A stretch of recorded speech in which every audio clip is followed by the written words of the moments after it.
Okay, boys. Alrighty then.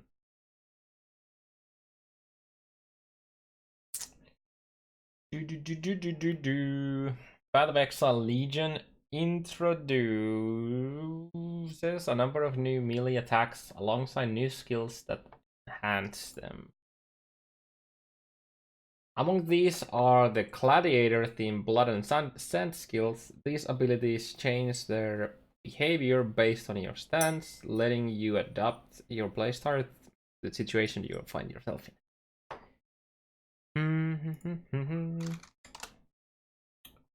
The new Bladestorm skill performs spinning attack damaging enemies around you. It also creates a spinning storm that hits nearby enemies for a portion of your weapon damage at a rate based on your attack time. You can have multiple storms active at once, letting you cover a small area in storms to continuously damage foes. In Bloodstorm, the storm created will be Bloodstorm that causes enemies it hits to bleed. You better be buffing bleed for that to make anything useful.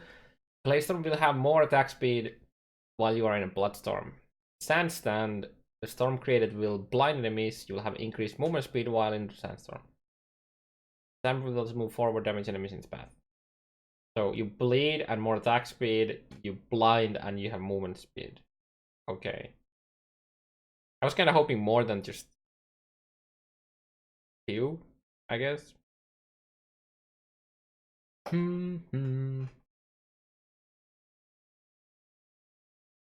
Characters start in Bloodstand, but by using one of the new reservation skills, you'll be able to switch back and forth between Blood and Sand stands instantly. A low-level skill. Oh god, that's gonna be another skill in your already clustered skill binds. A low-level skill, Blood and Sand, reserves 10% of your mana, and while you're in Blood stance, you will deal more area damage with melee skills, but have less AoE. Sand stance grants more AoE effect with melee skills, but you will deal less area damage. Okay, so that's basically just single target and AoE, basically.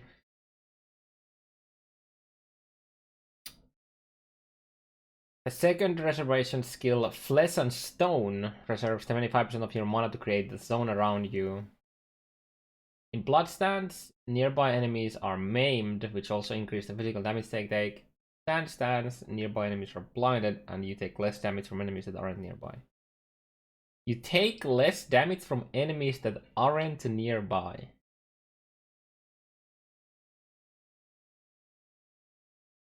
Nearby, by the way. So, let me just fire up a paint here. So, we are here. Are we gonna get this nearby? This nearby? This nearby? Or this nearby? And then here's like the screen that we see. So, which one are we getting? It's a bit smaller. Like, which one are we getting? GG?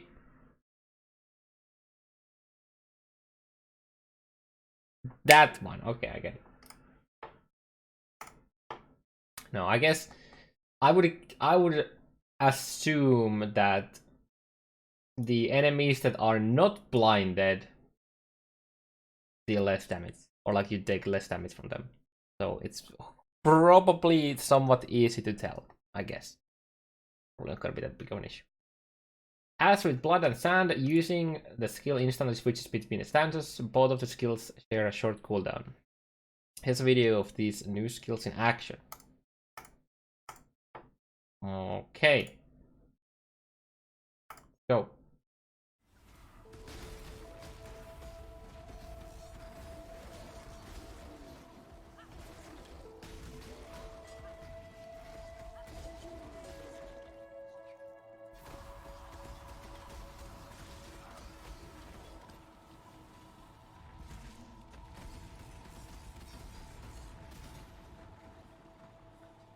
Yeah, the cooldown is definitely short. It's like 2 seconds or something like that.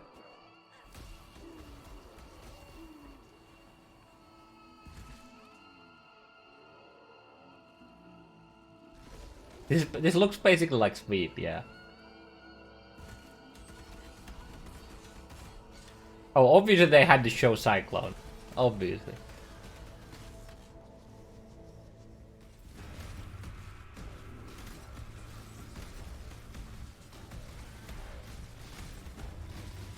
Now the AoE seems a bit... I really hope the AoE can be scaled to a decent level.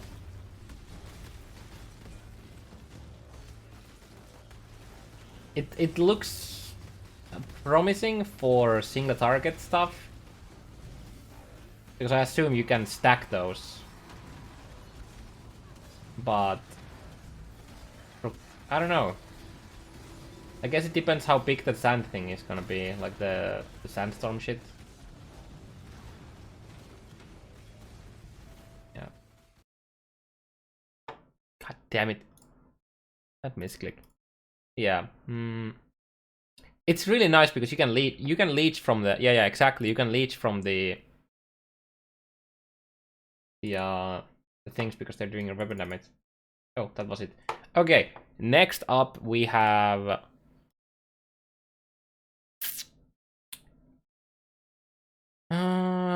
the amulet. So that this one.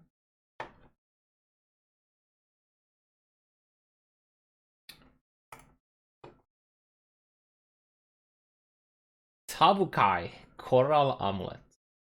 Basically, if you get this, you waldy. The sandstorms hit. Yeah, the wording was it hits. If I remember correctly, I'm pretty sure it said hits.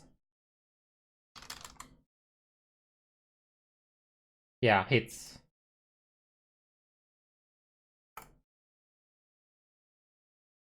Okay, so some int minions have minus chaos resist. That's 1%, so I would assume that has a roll. 22% increase to rate. SRS has 22% increase duration. 71% damage. 80% life. Summoned raging spirits take 20% of their maximum life per second as chaos damage.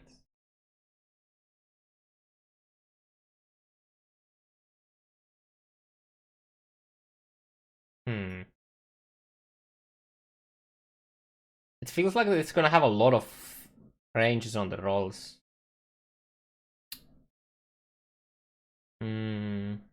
This to me sounds like Boom Boom SRS. You take this so you can make them deplete their life for minion instability. That's basically what it is, I think.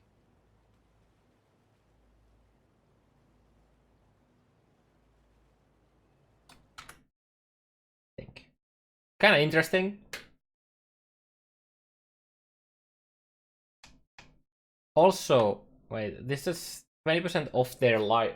Can somebody do the math? How long does it take for them to get to 30, I guess 32.9% or whatever that goes below the threshold, right? Or whatever the... No, wait, no. Below 34, below 35. Like how many seconds does it take? From casting your SRS for it actually boom before like before and I guess it depends on the resistances, of course, but let's say that this goes like minus 5% or something like that. It's also interesting that you don't want any region for your minions with that.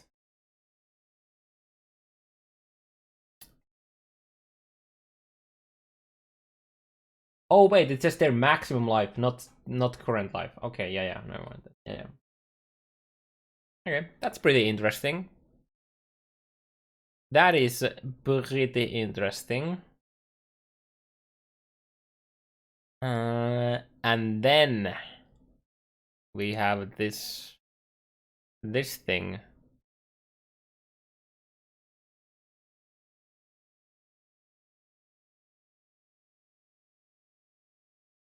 Eternal Youth. 50% less life regen. 50% less maximum total recovery per second from life leech. Energy shield recharge instead applies to life.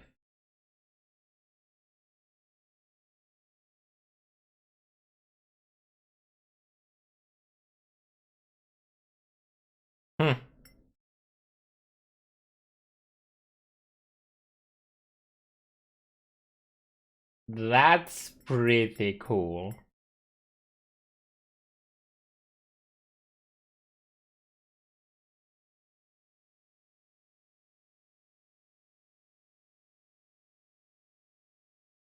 Also, where the fuck are the nodes behind MOM? I mean, I guess this is not MOM anymore, since the nodes are not here.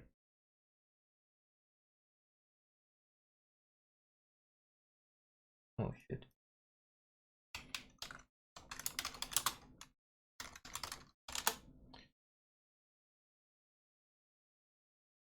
This isn't necessarily MOM anymore. Also, that's a new cluster. That wasn't there before.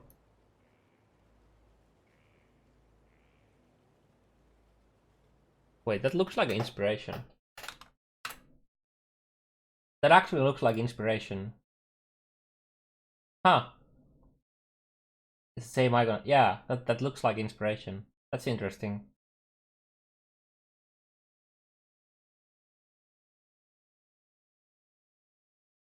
Yeah, it looks, yeah. Mm-hmm.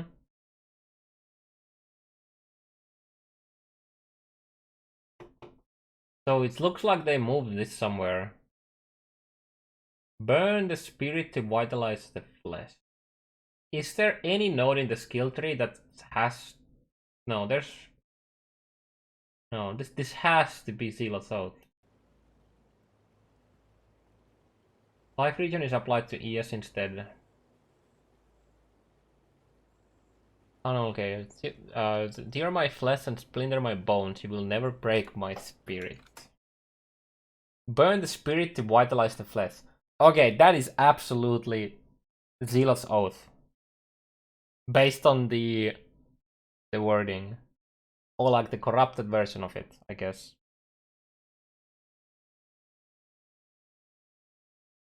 EE has been changed too. Okay, they have the same art, but that doesn't necessarily mean that they're the same node though.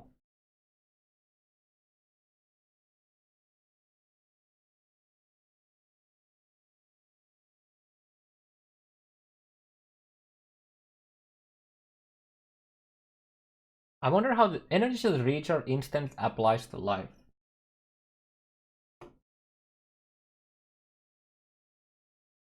How does this work mechanically? Does it mean that whatever you have, if you have a high amount of energy shield, the percentage that you recharge to your life is based off the energy shield number or your life number? Is, I guess, the big question here. But yeah, this is pretty interesting for EB, MOM, occultists, and I also guess occultists that use this weapon.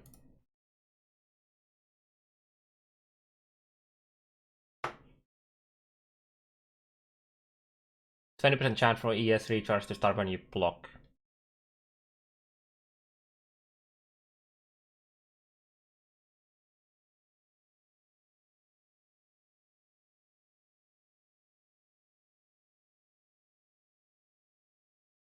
Yeah, these have the same art.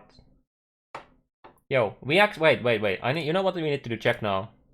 If is the art here the same as it's in the Legion announcement page?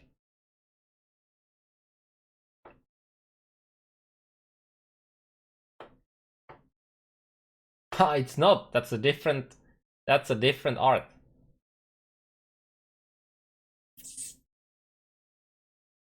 Oh yeah, the diadem too. Yeah.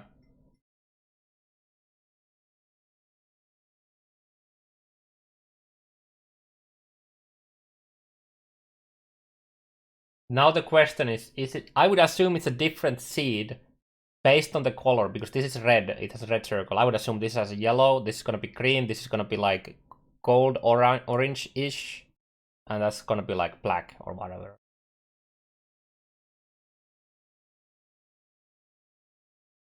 But yeah, this node is pretty fucking bonkers.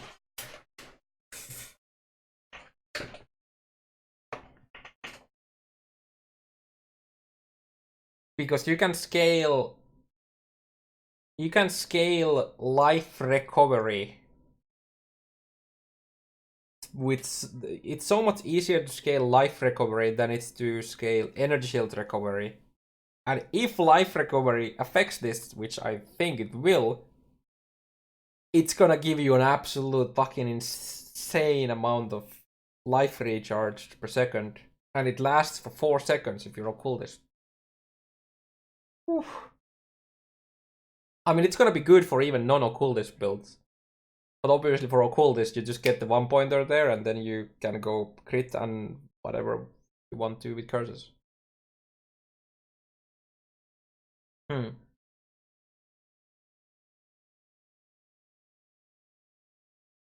Huh.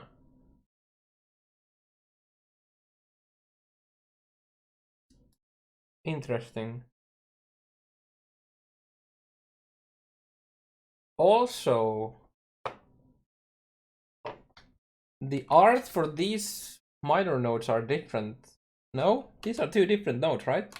If you look at this, that has like a, you know, a fist, and then this is more like couple fingers up. Yeah, closed fist and then an open one. And then this is the same as that. This is again a fist. That's a fist. Open, open, open. That's a fist. But these are the exact same nodes on the skill tree that right now.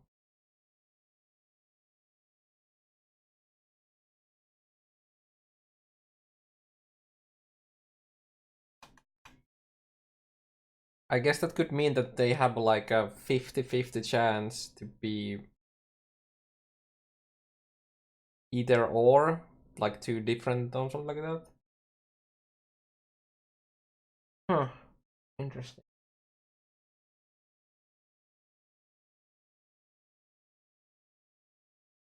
Hmm.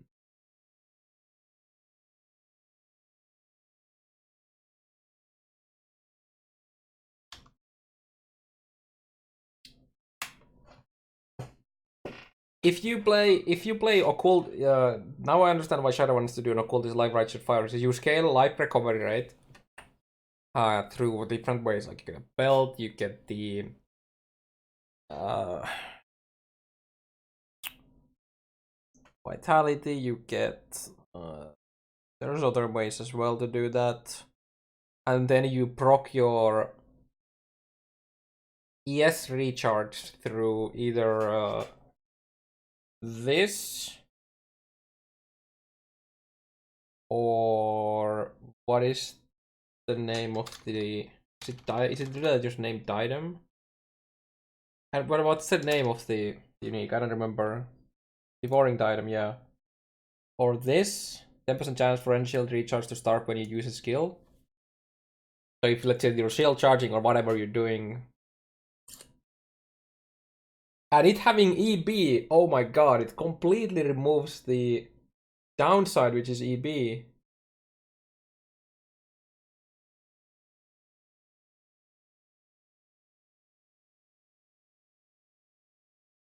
Ooh.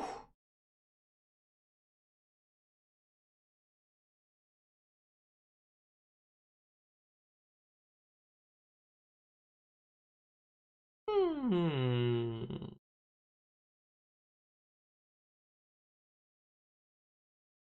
Yeah, even though EB has a downside for ES recharge,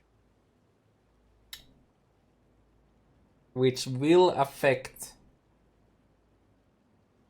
your life recharge because it's based on ES recharge. Now, what I wonder is the number of the recharge based on your life pool or from your ES pool? I'm totally expecting it to be from your life pool.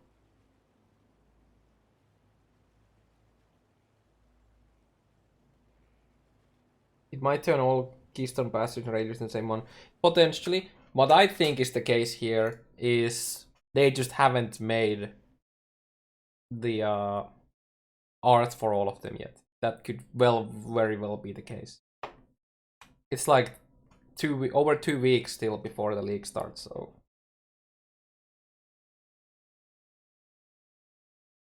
Or the art, it's the same art for all of them because the node, I don't know. This art is different from this though, and this. Okay, this art is the same as that and that. And these are completely different nodes normally in the game. I'm pretty sure MOM is moved because it's not here. I mean, there is room here for the MOM nodes, but I don't think that's the case because this looks to be the same as inspiration. But it could be that when you socket thing here, it just would remove the nodes behind it. I don't know. It could be, but I don't think that's the case.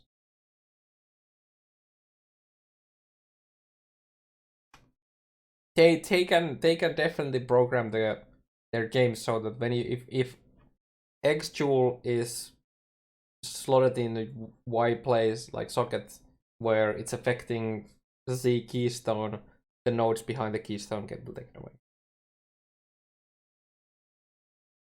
This could very well still be MOM node, and they moved the node here so that people can invest into mana without needing to take the MOM node. That could also be the case.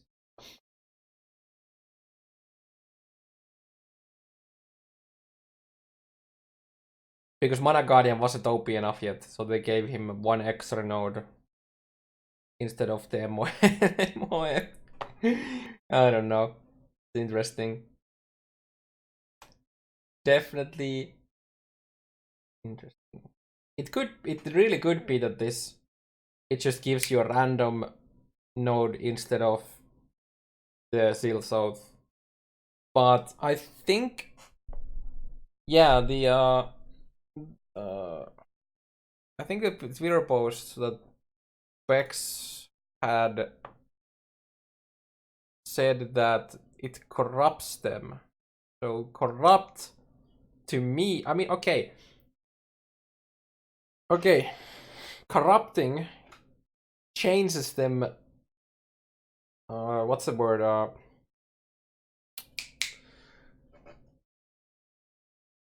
What's the description of Valorp?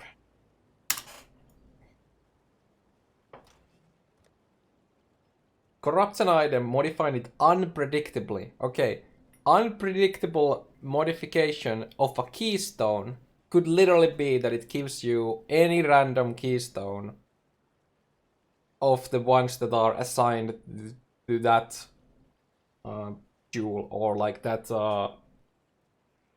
type of jewel. Could be interesting.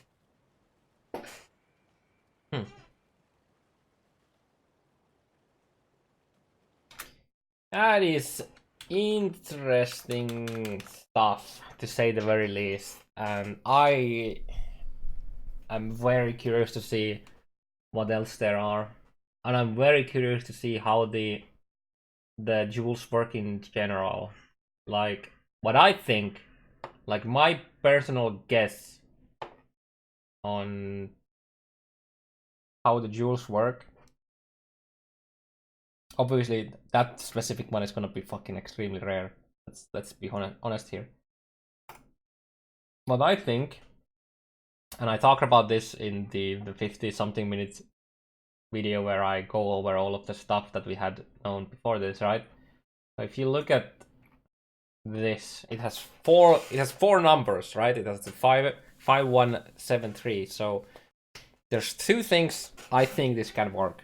The first one, which I think would be like I would prefer personally, is that each of the number tells what the jewel does for a specific type of node in the skill tree. So we have the basic nodes, right? We have notables, we have keystones, and we have jewel slots. Not many jewel slots have a radius to affect other jewel slots, but well, in this one, for example, it does. That's the first one. So that could indicate that there's just one number of it, 4 digits. I mean, if you split them, you know what I mean. So that could be one. And the other option, which I think is more likely based on how it's named, is it says bath in blood of number sacrificed. So that's basically like a kill counter. So my guess here is that you obtain these through the emblems, right?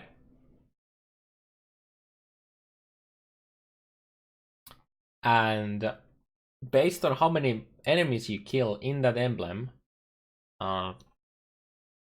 you get different. So let's say that you have, for example, the first one would be less than 1000 monsters killed. And that gives you one. And then after that, you get 1000 to 1500 or something like that. Blah, blah, blah. That gives you the next one, and so on and so on. And that would mean, most likely, that if you want to get, like, you have 5 different jewels, right? I am assuming that these are all of the 5 types we have, because there's 5 different legions. Then if you want to get the cool mods, you have to slap in multiple emblems into the map device at once, because that most likely will increase the amount of monsters in the encounter, which could lead for you to get the better, like, more kills for the kill counter. That's another theory, which I think is more likely than the first one. Either way, like, the reason why I think it's the latter is because that means that you can somewhat impact on what kind of jewel you're getting, versus the first one is basically just pure randomness. It's just, I mean, well, it's not necessarily pure random, but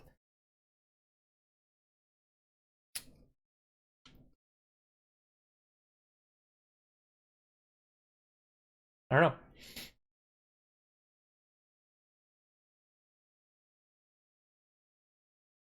I personally wanted to be the first one. I'm not exactly sure for what reason, but I do.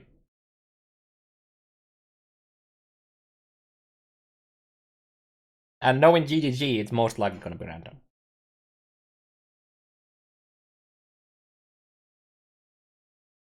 But I think somewhere in the things Chris said, that there's gonna be like, I don't want to misquote, but something like there's like thousands, if not more, different like things total, which would kind of suggest the idea that the number, like each of the digits in the number, indicate what the jewel does for a specific type of jewel node in the skill tree, which is the basic, notable, keystone, and jewel slot. Every jewel can end up scrambling your passive tree a certain way. The clue is particular seed number when you read the jewel's description. It would say something along like a battle occurred in gear X, where X is the seed number itself. Each seed has different effects for particular sections of the passive tree. I've been told that there are thousands of possible results, and you just have to trade to get the type of effect seed number that you want. Do they believe themselves in the pinnacle of civilization, but that height doubled their empire? No, they're not talking about flavor text. Yeah, they're talking about the bathed in the blood, sanctified in the name of Doriani. So that's the thing that he's referring to, I think. And then you have the wall, which is probably the base. Yeah. Which is like the corrupted or wall, you know, the wall thing.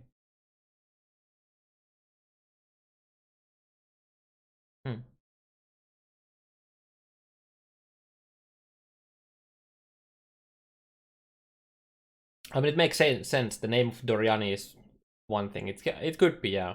That could definitely be it. Where's the quote from Catmaster?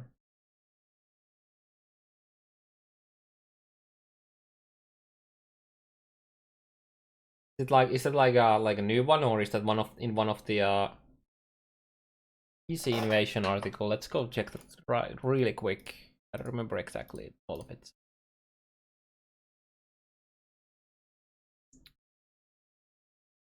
And I'm honestly, this sounds like data mining is gonna be extremely hard to get them right.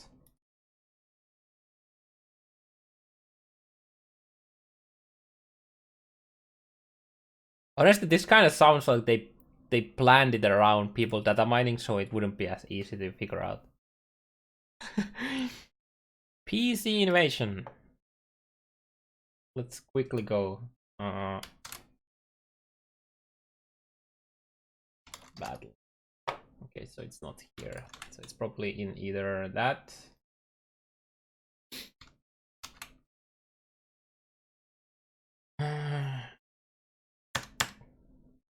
Okay, here. These expansions will also add unique jewels from each civilization. These are extremely hard to get and quite rare, but they offer amazing changes to your passive tree. For instance, the wall jewel can change surrounding passives to corrupted versions. The previous passive was max strength charge. It can change to flesh force, max life leech. Every jewel can end up scrambling your passive tree a certain way. The clue is a particular seed number when you read the jewel's description. It would say something along the lines that a battle occurred in the year X, where X is the seed number itself. Each seed has different effects for particular sections of the passive. I've been told that there are thousands of possible results, and you just have to trade the type of number you want. So you have 5 different jewels, and each of the different jewel having. Okay, somebody do some math. So if you have 5 different jewels, let's say that the random number has nothing to do with anything, and it's just about the name of the Doriani.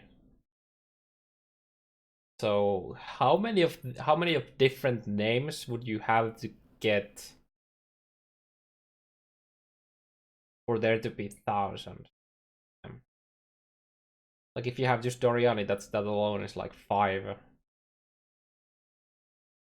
I wonder if there's more to it than just the name of, especially.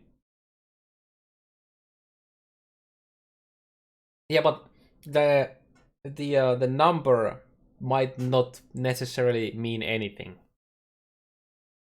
Knowing GDG, that could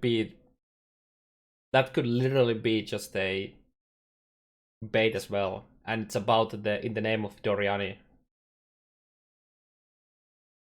I don't know, it could be, but the thing with that is,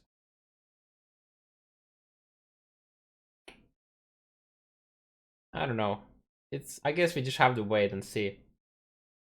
I personally feel like the number has something to do with it. Yeah. Definitely.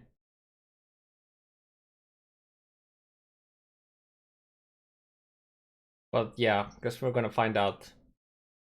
Want to buy Bathed in Blood 7231.